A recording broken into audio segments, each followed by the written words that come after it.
ইসলাম একটি এক্সপানশন ধর্মী রিলিজিয়ন, সুতরাং অটোমেটিক্যালি এই ইসলামী উম্মার যে মূল উদ্দেশ্য সেটা হচ্ছে সারা পৃথিবীর সমস্ত জনজাতিকে এই ইসলামের আন্ডারে নিয়ে আসা। এবং ভারতবর্ষে যে মুসলমানরা থাকতে পারবে, নেহেরু যে অধিকার দিয়েছিলেন, তার জন্য ভারতের নাগরিকদের মধ্যে কোনো রকম নির্বাচন হয়নি, যাকে আমরা প্লেবিসাইট বলি, হয়নি। চরম অগণতান্ত্রিক একটা স্বৈরতন্ত্রী সিদ্ধান্ত, ফেইলিওর রুলের বিরুদ্ধে। কারণ পাকিস্তানে কিন্তু সঠিক গণতন্ত্র কখনোই ছিল না। বাংলাদেশেও ক্ষণে ক্ষণে গণতন্ত্রের নামে কিছু বুদবুদের মতো ওঠে, আবার ভেসে যায়। যেহেতু পিওকের মানুষ পাকিস্তানের শাসকদের বিরুদ্ধে, যারা এইসব উম্মাহর কথা বললেন তাদের বিরুদ্ধে, যাতে গণতান্ত্রিক পদ্ধতির ভোটকে ম্যানিপুলেট করা যায়, তার জন্য তারা সেখানেও অত্যাচার নামিয়ে এসছে। উম্মাহর নামে, ইসলামের নামে দ্বিচারিতা। এবং এরা সত্যিকারের কোনো ধর্ম মানে না, এরা হচ্ছে স্বৈরাচারী কতকগুলো ক্ল্যান। স্যার, আপনাকে মাধ্যমে স্বাগত। নমস্কার। স্যার, পাকিস্তান প্রতিষ্ঠার পর থেকে নিজেদের মুসলিম উম্মাহর রক্ষক হিসেবে দাবি করে আসছে, কিন্তু 1971 সালে পূর্ব পাকিস্তানে গণসংঘাত থেকে শুরু করে বর্তমানে বালুচিস্তান ও পাকিস্তান অধিকৃত কাশ্মীরে যে চূড়ান্ত মানবাধিকার লঙ্ঘনের ঘটনা দেখা যাচ্ছে, আর সেখানেই মুসলমানদের হত্যা করা হচ্ছে, একজন বিশ্লেষক হিসেবে এই বৈপরত্যকে আপনি কিভাবে দেখেন? দেখো, এই যে ইসলাম উম্মাহর কথা বললে, এটা কিন্তু ভারতবর্ষের হিন্দুরা, বিশেষ করে পশ্চিমবঙ্গের হিন্দু জনগণ খুব একটা পরিচিত নয়। কারণ জেহাদি ইসলাম বা র্যাডিক্যাল ইসলামের যে বাহক পশ্চিমবঙ্গে, তারা অর্থাৎ বামপন্থীরা এই মুসলিম উম্মাহ সম্পর্কে আমাদের জানায়নি। মুসলিম উম্মাহটা প্রথম মদিনাতে হজরত মোহাম্মদ করেছিলেন। এটা হচ্ছে ইসলামিক ব্রাদারহুড, খুব সংক্ষেপে বললে ইসলামিক ব্রাদারহুড। সেটা হচ্ছে ইসলামের আদর্শে, ইসলাম তো একটা ডিরেক্টিভ রুল, সেটা কোরআন পড়লেও দেখা যায় ডিরেক্টিভ রুল। তো সেই অনুযায়ী, এবং সেটা আবার মাঝে মাঝে চেঞ্জ হয়, তার ইন্টারপ্রিটেশন চেঞ্জ হয়। তো এটাতে সারা বিশ্বে ইসলামী সলিডারিটির কথা বলা হয়েছে। এবং যেহেতু ইসলাম একটি এক্সপানশন ধর্মী রিলিজিয়ন, সুতরাং অটোমেটিক্যালি এই ইসলামী উম্মার যে মূল উদ্দেশ্য সেটা হচ্ছে সারা পৃথিবীর সমস্ত জনজাতিকে এই ইসলামের আন্ডারে নিয়ে আসা। কিন্তু এটা যে সেই আরবি মরুদস্যুদের সময়ে অ্যাপ্লিকেবল ছিল, সেটা কিন্তু আধুনিক পৃথিবীতে এর অ্যাপ্লিকেশন সম্ভব নয়। সম্ভব নয় কেন? সারা পৃথিবীর বিভিন্ন ভাষাভাষী, বিভিন্ন সংস্কৃতির মানুষজন, তাদের আলাদা চরিত্র, তাদের আলাদা জীবনযাত্রা, আলাদা খাদ্যাভ্যাস ইত্যাদি ইত্যাদি, তো আলাদা চিন্তাধারা। কিন্তু জোর করে তাদেরকে একটা মানে ধর্মীয় দাসত্বের নামে এক করে রাখা, এটা কিন্তু হিউম্যান সাইকোলজি অনুযায়ী পসিবল নয়। তো সেই চেষ্টা সারা পৃথিবী জুড়ে হচ্ছে। এবং এই যে কথাটা তুমি বললে যে পাকিস্তান নিজেদের ইসলামী উম্মার একটা মানে প্রপাগেশনের ধারক বাহক বলে মনে করছে, সেটা পাকিস্তানের প্রবলেম। এবং অন্য প্রতিবেশী রাষ্ট্রের কাছে সেটা কিন্তু আলাদা কোনো প্রবলেম নয়। কেন বলছি নয়? যে ভারত যখন তিন টুকরো হয়েছিল, দু টুকরো ইসলামের নামে ইসলামী রাষ্ট্র হয়েছিল, পাকিস্তান পশ্চিম এবং পূর্ব নামের।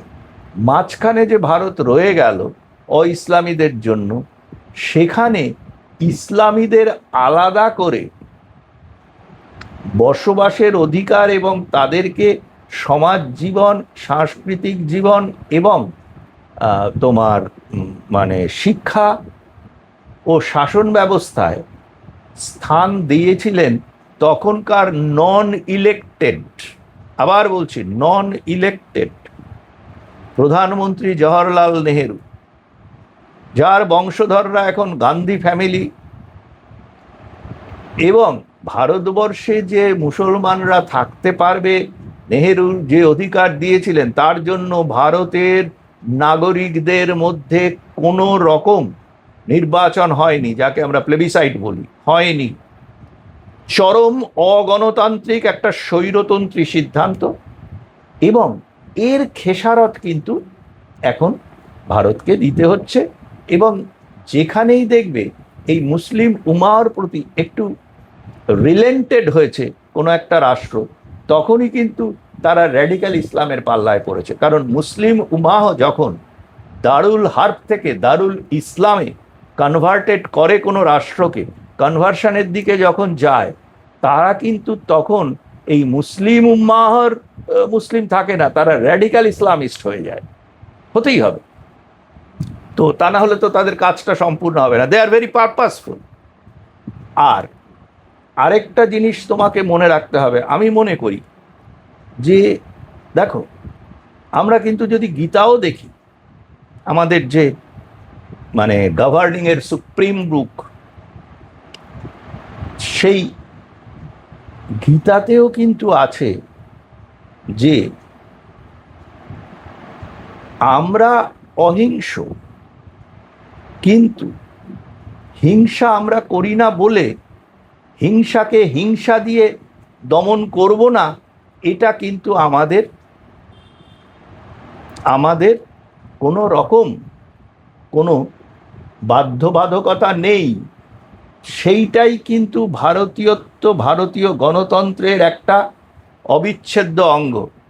এখানে মেরেছ কলসির কানা তাই বলে কি প্রেম দেব না, সেটা যুদ্ধক্ষেত্রে চলে না। এবং আজকে যদি তুমি পাকিস্তানের কথা দেখো, আজকে সেই পাকিস্তান দুটো টুকরো হয়ে দুটো স্বাধীন রাষ্ট্র হয়েছে।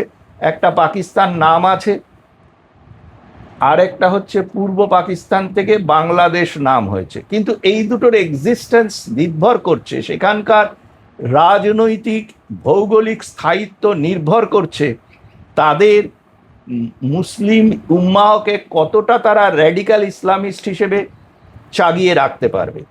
এবং এই জায়গাগুলো করতে গেলে পাকিস্তানের এটা একটা উদ্দেশ্য আছে যে বিশেষ করে মানে মিডল ইস্টের যে মানে অর্থনৈতিক দিক থেকে শক্তিশালী রাষ্ট্রগুলো, ইসলামী রাষ্ট্রগুলো আছে, তাদের কাছে ক্রেডিট নেওয়া, যাতে অর্থ সাহায্য পেতে পারে, এবং যুক্তরাষ্ট্র থেকেও যাতে সে পেতে পারে, কারণ তারা সবসময় ব্যালেন্সিংয়ের খেলা খেলে।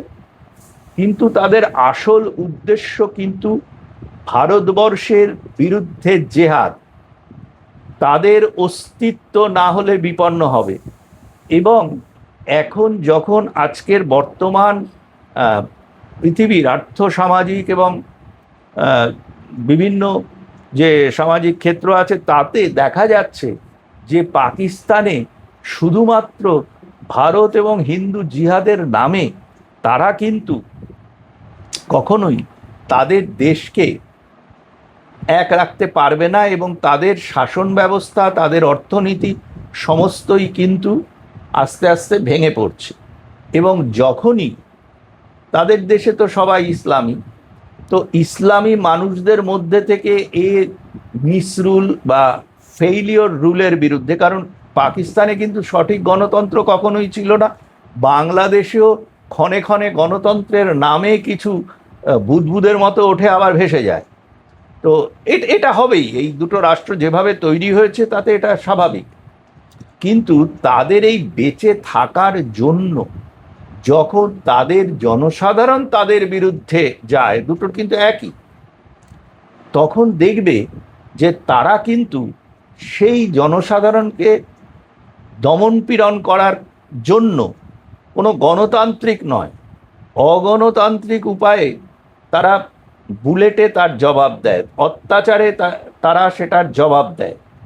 সেই জন্য দেখো তারা কিন্তু যখনই তাদের মিসরুল বা অত্যাচার, অনাচার, অসম বন্টন এইসবের কারণে প্রতিবাদ করেছে, তখনই বালুচিস্তান বলো বা পাকিস্তান অকুপাইড কাশ্মীর, সেখানে তাদের দমন পীড়ন নীতি নেমে এসেছে। এবং আরেকটা জিনিস সবচেয়ে বড়, এই যে পিওকেতে ইলেকশন হলো, যেহেতু পিওকের মানুষ পাকিস্তানের শাসকদের বিরুদ্ধে, যারা এইসব উম্মাহর কথা বললে তাদের বিরুদ্ধে, যাতে গণতান্ত্রিক পদ্ধতির ভোটকে ম্যানিপুলেট করা যায় তার জন্য তারা সেখানেও অত্যাচার নামিয়ে এসছে।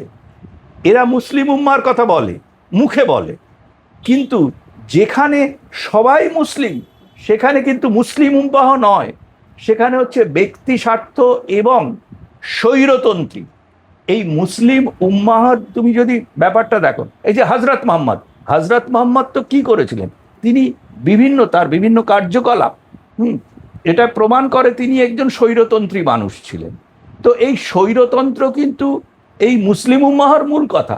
আমরা আমাদের স্বৈরতন্ত্র আমরা বিভিন্ন জায়গা কবজা করে বাড়াবো। কাজেই নিজের মানুষরা, নিজের ধর্মীয় মানুষরা যখন প্রতিবাদ করবে তখন সেখানে মুসলিম উম্মাহ নয়, এই স্বৈরতন্ত্রের বিরুদ্ধে লড়াই করতে হবে। হ্যাঁ, এবং তাদের উপরে অত্যাচার নামিয়ে আনে। সেটা শুধু ওখানে নয়, বাংলাদেশেও হয়েছে এবং এটা হয়ে চলবে। ভারতবর্ষেও ইসলামী এবং তাদের সহযোগীরা এটা করবে। স্যার, পাকিস্তান সেনাতন্ত্র নিজস্ব সীমান্তের ভিতরে শিয়া, বালুচ বা সাধারণ কাশ্মীরদের ওপর দমনপীড়ন চালানোর অভিযোগের সম্মুখীন। আবার একই সাথে তারা ভারতের কাশ্মীরে মানবাধিকার ও গণতন্ত্রের কথা বলে। এই দ্বিমুখী এই যে রাজনৈতিক কৌশলের পেছনে মূল মনস্তত্ত্ব বা আদর্শগত কারণ কি? আমি এটা মনে করি দ্বিচারিতা, এটা আদর্শগত দ্বিচারিতা। উম্মাহর নামে, ইসলামের নামে দ্বিচারিতা। এবং এরা সত্যিকারের কোনো ধর্ম মানে না, এরা হচ্ছে স্বৈরাচারী কতকগুলো ক্ল্যান। এই স্বৈরাচারী ক্ল্যানগুলোকে তুমি যদি গণতান্ত্রিক পদ্ধতিতে তাদের সঙ্গে কথা বলতে যাও, তাদেরকে মানিয়ে নিতে চাও, চলবে না। মূর্খস্য লট্ঠ ঔষধি। এবং যখন এগুলো হয় তখন কিন্তু কোনো গণতান্ত্রিক নেতা, ভারতবর্ষে দেখো বিভিন্ন সময়, আমি তোমাকে বলছি যে এই যে আরশোলাদের যে ককরোচদের যে আন্দোলন হলো এবং সেখানে বিরোধীদের যে কংগ্লোমারেট যা যা করলো, এটাকে গণতান্ত্রিক পদ্ধতিতে তুমি যদি দমিয়ে রাখো, এটা দমিয়ে রাখা যাবে গণতান্ত্রিক পদ্ধতিতে, এই কজকে কিন্তু নষ্ট করতে পারবে না। তখন অগণতান্ত্রিক পদ্ধতিতে যারা আজকে ক্ষমতায় আছে তারা ক্ষমতা থেকে বিতাড়িত হয়ে যাবে। এটাই কিন্তু দুনিয়ার নিয়ম। যেই জন্য মানে মহাভারতের যুদ্ধের দরকার পড়েছিল। এবং শ্রীকৃষ্ণ যে বলেছিলেন, যদা যদা হি ধর্মস্য গ্লানির্ভবতু ভারত অভ্যুত্থানমধর্মস্য তদাত্মানং সৃজাম্যহম পরিত্রাণায় সাধুনাং বিনাশায় চ দুষ্কৃতাম ধর্ম সংস্থাপনার্থায় সম্ভবামি যুগে যুগে।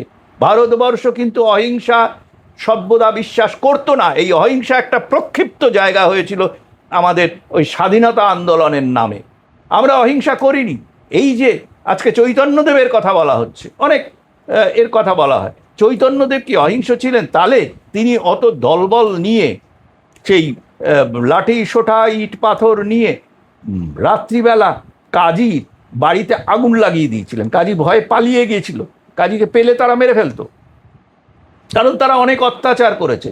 যে অগণতান্ত্রিক স্বৈরতন্ত্রী থাকবে তাকে কিন্তু গণতান্ত্রিক উপায়ে বিনষ্ট করার কোনো রকম কিছু নেই। যারা বলে এই গণতান্ত্রিক উপায়ে তাদের বিনষ্ট করবে, তারা কিন্তু ওই স্বৈরাচারের দালালি করছে পরোক্ষভাবে।